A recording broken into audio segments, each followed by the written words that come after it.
Well, hi and welcome to the video.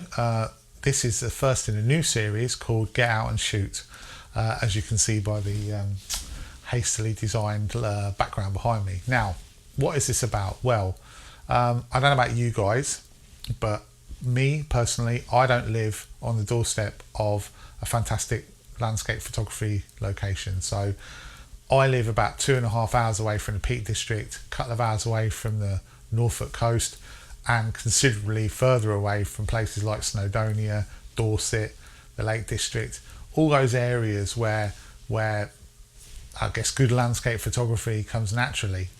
So I do get to those places, as you can see from a lot of my vlogs, but generally when I do, it tends to be over a couple of days and it's very intense. And then there are quite long periods where I'm not going out to those places and shooting. And I'm definitely an advocate, and if you watch any of my vlogs or many of my vlogs, you will know that I'm definitely an advocate of getting out and practicing, because photography is something, it's a bit like sport. It's David Griffiths, one of my good friends, said it's like Andy Murray. He got to world #1 by practicing and practicing and practicing, and then he didn't just stop and then just turn up for the tournaments. He had to continue practicing in between, and it's very much the same for photography. So what this is about trying to give you guys some inspiration to go out there and practice your photography in locations which might not be the best for landscape photography. This week, which is the first episode of this, I have literally gone 5 minutes down the road to a field near where I live. Now, I assume that most of us have access to open spaces, whether they be farm fields or whether they be parks if you live in a large city. And this time of year is fantastic for that sort of photography, taking images of trees, you know, getting that lovely autumn feel. And that's what this vlog is all about. So you will see me next in a field. So this is a scene that I drive past pretty much every morning on my way to drop the kids off to school. It's 5 minutes from my house, and slowly over the past sort of 3 or 4 weeks, I've watched the colours of the trees and the leaves turn from green to a brown, and in some cases now to a beautiful sort of yellow and orange. And so this is why I'm here. I want to take an image of this autumnal scene, take advantage of it before it disappears, really. Now, there are several possible compositions here to look at, but I'll run you through them and tell you why I've eliminated them or I'm not using them. One is this view here behind me, which is this arc of trees, this sort of curve of trees that runs away, and it is a very nice curve. They're all a very nice colour, and so you're probably thinking, well, especially this time of the day with the sun coming from my left, it's illuminating directly on them and they're getting some beautiful light. So why am I not going to take that one? Well, mainly because there's an awful lot of nothingness well, there would be an awful lot of nothingness on the right hand side of the image. So the second option I could have is I could wander back towards the car and I could take this line of trees off into the distance, which might look quite nice, except for the sun is rising directly behind them, and so they would just end up being like huge silhouettes, or I would be blowing out the sky. The dynamic range is too much, and not just that, the light on them isn't at a pleasing angle. It would be much nicer if it was off to the side. So perhaps later on in the day, when the sun's moved around, I could take that shot and get some side light on all the trees, picking up all their colours. So the shot I've settled on here is the one that I have in front of me, which is the single tree, which I'm going to place on the left hand side of the frame, and then this mound or this hill that's completely covered in trees that are all changing different colours. And the reason that I've chosen this is simply because it's the most pleasing composition here. The sky isn't amazing, but it's okay. If it were a pure blue sky, I might look at maybe trying to do something slightly different in terms of perhaps cropping in and just focusing on some of the colours in the hill itself and the shadows. But as the sky is okay, there's a bit of cloud, a bit of this, bit of that. I'm gonna focus in on that shot there.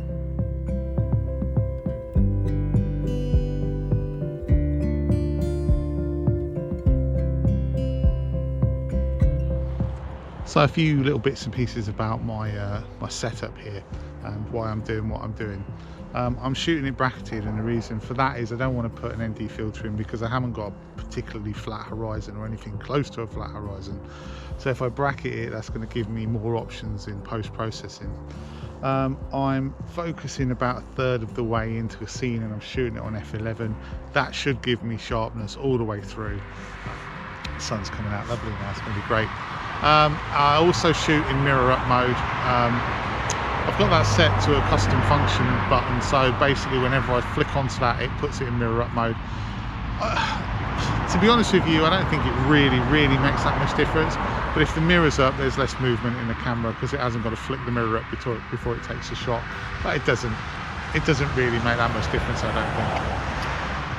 Yeah, and so I'm making sure that because I'm bracketing, I'm making sure that I'm going to have in all of the foreground, the midground and the background that's in one of the shots exposed correctly, and then if I need to, which I really genuinely tend not to, I'll blend the exposures together in Lightroom or Photoshop to get an evenly exposed image.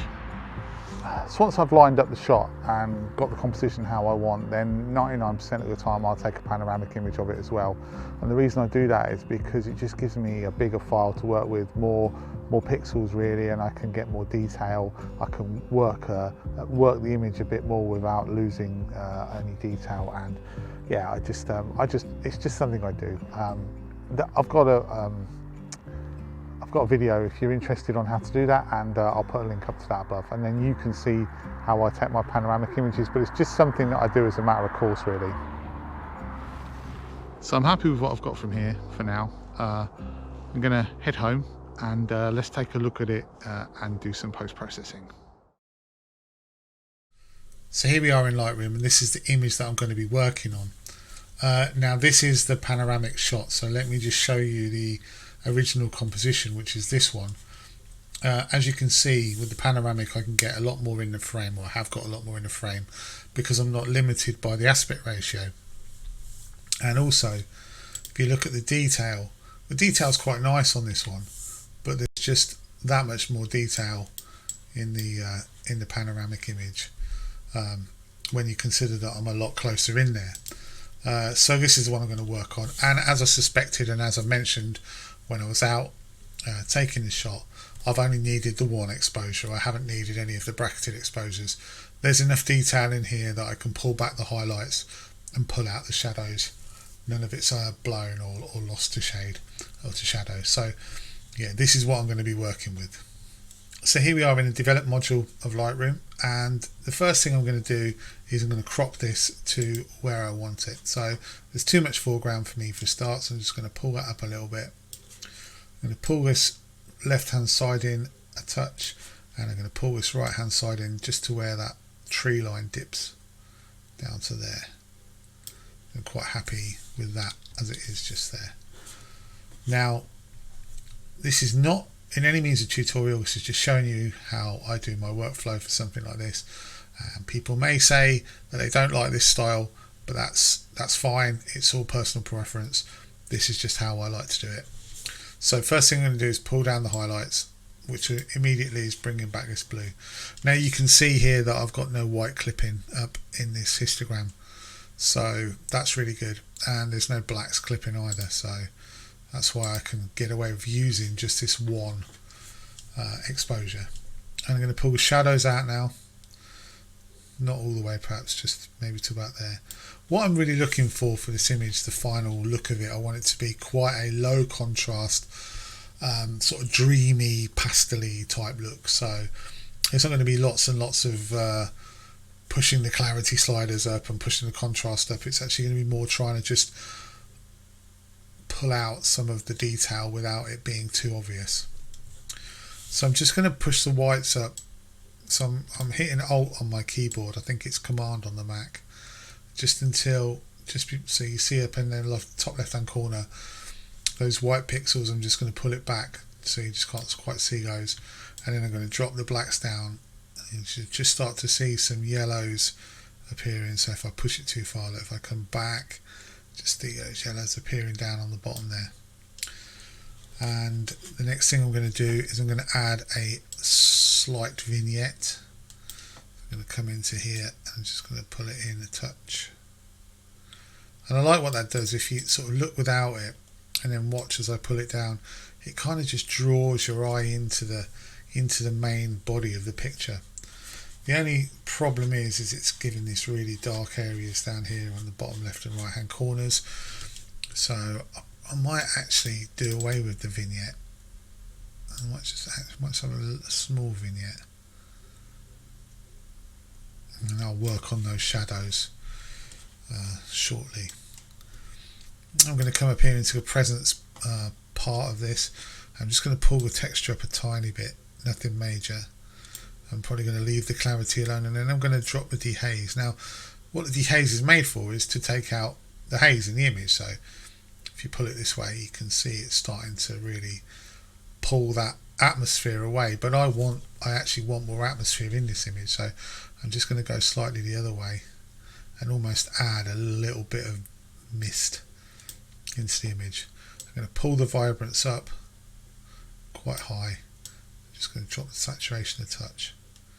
I'm starting to get something close to what I want.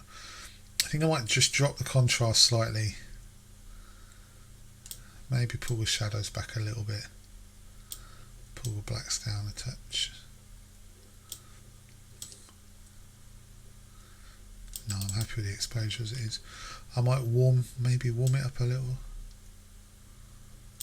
I think that dehaze is a bit too much. Let's pull that back a touch. Okay, so I'm going to get the gradient filter here. Just going to pull that down. Just reset that by double clicking the effect. Oh, it's not straight. There you go. And I think what I'm going to do, let's just turn this off so you can see. I'm just going to pull the exposure down a touch. Make it slightly cooler temperature wise, just to bring out those blues. Maybe just drop the shadows down a touch as well. Now I'm not worried that it's doing it in here, because what I'm going to do is I'm going to turn my range mask on and turn it to luminance, and then I'm going to pull this slider up, and that's just going to pull out. So what that basically does is it's not applying the effect to the darker areas of the image, or the darker areas of the affected area. So it's pulled those up there, and if I turn that on, this range mask, you can see the luminance mask, you can see what's happening. So if I turn that off, slide it back up, it's just taking them off the darker areas. It's just taking the effect away. But that, what I'm doing here, I might just bump the contrast up a bit. I'm just trying to pull a bit of blue in the sky there. Like I said, I want this to be a very soft image. Okay, next thing I'm going to do is, I think I'm just going to paint some shadows, or pull the shadows out down the bottom here. So I'm just going to paint this up a bit. Okay, and essentially I'm quite happy with that, because that's the sort of thing I'm after, really. Just something nice and soft, not too contrasty, and just something that feels like a soft autumn morning. Maybe just pull this contrast back up a touch.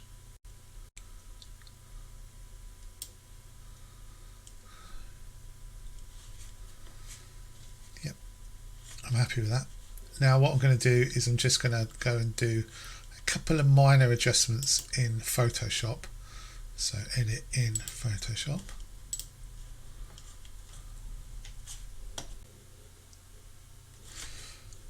Okay, so I'm in Photoshop. All I really want to do, I just want to come over here. Let's get rid of these two telegraph poles here. So I shall just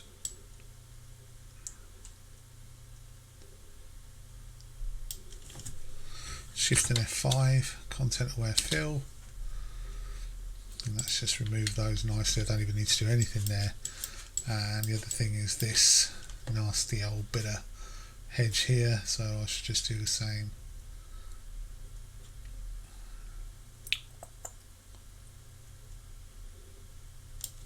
Shift and F5. This one might not work quite so well. I might need to do a bit more on this one.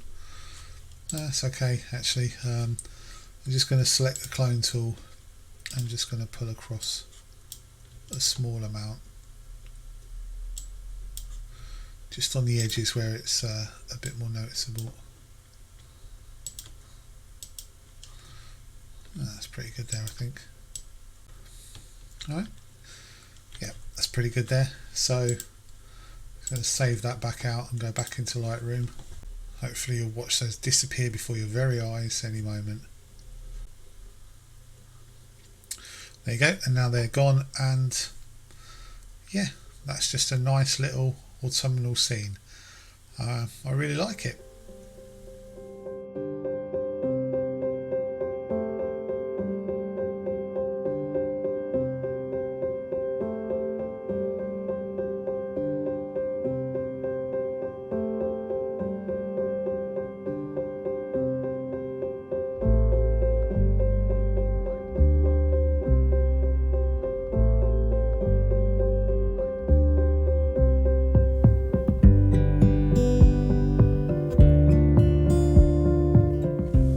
Well, I really hope that you enjoyed that. I hope that you enjoyed the process of taking the photo. I hope you enjoyed the process of processing the photo. I absolutely love that photo. It's 5 minutes down the road from my house. I mean, the conditions were lovely, but it just goes to show that you don't have to travel miles and miles to get a photo. And I hope that's inspired you guys, or some of you guys, to go out and take some autumnal photography around where you live. And if it has, then why not post it up on Instagram and use the hashtag RPGOAS, as in rephotography, get out and shoot, and I'll feature it on the next vlog that I do in the series. I really hope you've enjoyed this. I've really enjoyed making it, and I really hope it inspires some of you guys to go out in your local area and just practice and take shots. And I hope that it shows you that you don't have to travel miles and miles and miles to get a good photo. Anyway, thank you so much for watching. I really appreciate it, and I'll see you guys next time.